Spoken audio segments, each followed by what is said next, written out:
graduate prosecutors, the managing partner of the biggest law firm in Kenya, Audit PP, LLP, my friend Nurdin Haji, the CS Interior, Ule Jamaa Taxes, and my friend Major Twalib.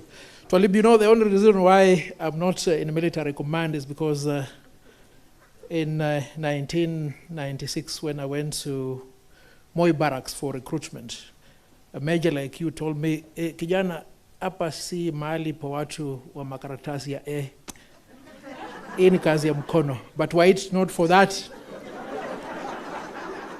I would have been holding very serious military command. I stand here as the commander of the legal forces.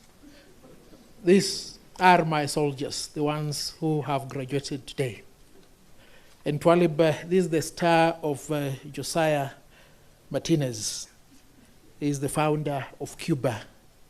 So don't succumb to instructions from the CS Interior to have me arrested and prosecuted for masquerading as a military officer. I want to take this opportunity to welcome you to the role of a state prosecutor. A state prosecutor exercises state power of prosecution. These are enormous powers, and you will exercise these powers as a delegate of the Director of Public Prosecution. As you are aware, the Director of Public Prosecutions is a state officer.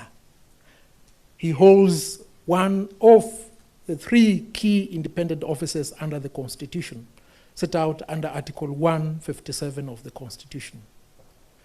Now, as you undertake this role, ensure that you serve the best interest of the state. And please, do not confuse the state with the executive. State power of prosecution just means that, because the state is constituted of three main organs: the legislature, the executive, and the judiciary. As you sit in your office, as you stand in court, ensure you live to the creed of that office. I do not know so much about prosecution, so I will not give you advice on what to do.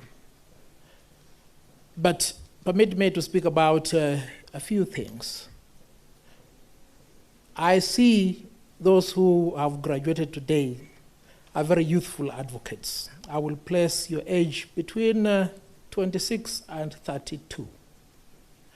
I want you to prosper in the practice of prosecution.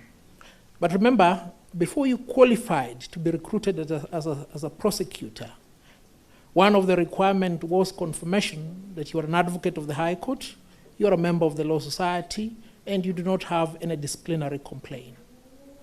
Could you please ensure that throughout your term of service in the biggest law firm in the Republic, you maintain high standards of integrity?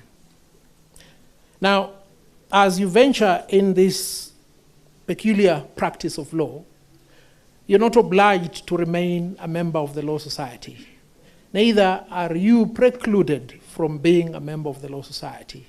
I plead with you to maintain your membership in the Law Society, because the Law Society plays a fundamental role in ensuring towards the progression of your career and in bringing you back to the realization that over and above being an individual working in a state office, you are a lawyer, an advocate of the High Court of Kenya. My very good friend Nurdin Haji has been a good managing partner of this big law firm. No wonder, therefore, there are those who think we need to remove Article 158 of the Constitution so that he remains in office for as long as his term is supposed to last. I belong to that category, but it's a selfish category. We do not know if the person who will succeed my friend Nurdin Haji will be as virtuous and somebody of integrity as him. So insofar as law reform is concerned, two issues. These gentlemen and ladies may want to become the Director of Public Prosecution, maybe 10 years from now, 15 years from now. An amendment in the Constitution, the effect of which is to increase the years of practice for entry into that office, is not progressive. I will therefore humbly request that those amongst you who are transformative in ideas submit your views as to the fact that this increase in age limit for qualification as Director of Public Prosecution is not proper to be entrenched in the Constitution. Number two, may I also ask you to present your submissions, as we've done on behalf of the Law Society, against the attempt to remove Article 158 of the Constitution. An independent office is time-bound. It also has obligations. And this particular office has obligations that can emanate from Article 10 of the Constitution and Chapter 6 of the Constitution. Judges are also state officers whose tenure is protected by the Constitution.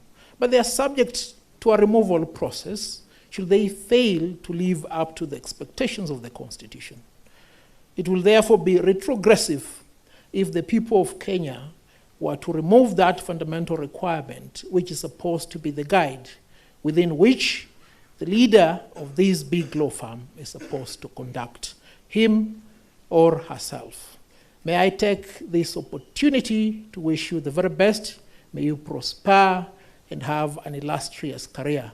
I want 10 or 15 years from now, when Nurdin Haji will have ceased being the Director of Public Prosecution, you will be a Director of Public Prosecution. God bless you abundantly. Thank you.